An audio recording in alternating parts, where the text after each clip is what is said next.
Before I built my current PC, I used an AMD Radeon HD 5450 for 2 years. I didn't do much gaming on it other than some 2D games, a bit of emulation, and Euro Truck Simulator 2, but I watched movies on it and YouTube videos and did some web browsing, and it was completely fine for that. The HD 5450 came out in 2010. It had a core clock of 650 MHz, a memory clock of 400 MHz, and mine was made by Asus, which had 512 MB of DDR2 memory. It was passively cooled. It has a little tiny cooler on it, and it keeps it nice and cool. It only gets 50-60 degrees. It was able to output 109 gigaflops of processing power. In comparison, the PS3 has 300 to 350 gigaflops of processing power. So I'd say you know where this is heading. Ever since I built the new PC, this thing has been lying around just doing nothing. So one day I decided maybe I should have a little go at it, see if it can play any games.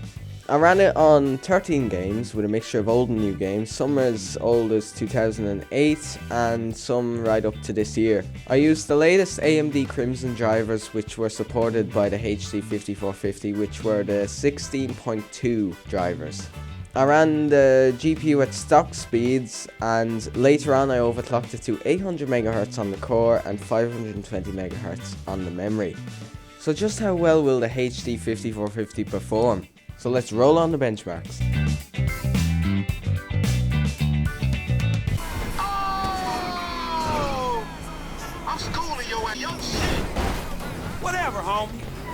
Left, here, left! Uh-huh. Damn, dog, how much we getting for these repos? I'm gonna be one reluctant motherfucker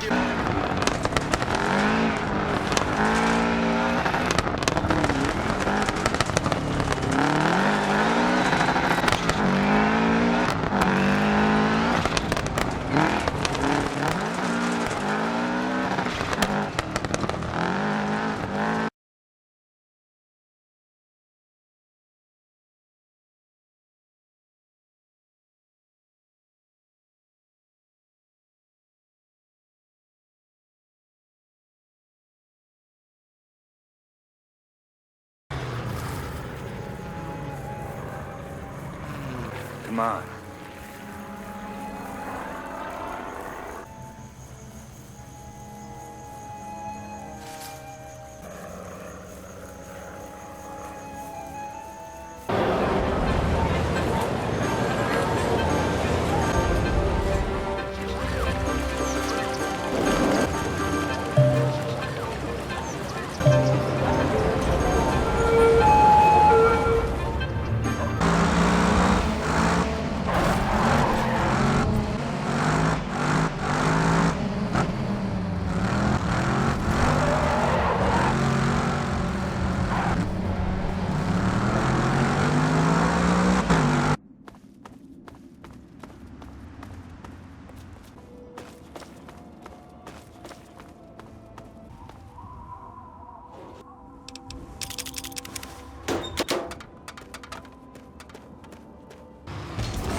there you have it. The HD 5450 can play games. I'm amazed at some of the performance, especially with an overclock, especially in Rocket League where the performance doubled. On the other hand though, some games were absolutely terrible, like Project Cars and Assassin's Creed 4, where we were in the single digits at times. Not even the overclock could save these from the dire unplayable mess that they were. Even though this is just a fun little experiment, this card is actually capable of playing older games, as you could see. And as I said at the start of the video, it's perfectly fine for emulation and web browsing and video watching and all that sort of light work that your computer would have to do. Also, this card would be perfect for people that have it lying around and want to stick it in a home theater PC, because it's perfectly fine for that task, especially if there's no integrated graphics, because if you have a CPU supporting Intel HD 4000, it's probably going to beat this GPU. But nonetheless, the 5450 can play 1080p video at 60 FPS and watch HD movies. Another thing I noticed was this card was capable of doing Steam in-home streaming. I set up the HD inside an old dual-core machine and it ran flawlessly. Even though this card is still being manufactured and sold today, which is quite amazing really that they've found it to be still relevant in the market. I wouldn't recommend it for a new home theater PC. I'd recommend something like a 750 Ti or 7260X, which you can buy used for less than €100, or new for 120. They would provide way better performance for the cost. So it turns out the HD 5450 is still going strong. Thank you very much for watching. If you enjoyed the video, make sure to leave a like, then maybe stick around and subscribe and see what is in store in the future. So anyway, that's all from me. Thank you for watching, and I'll see you next time.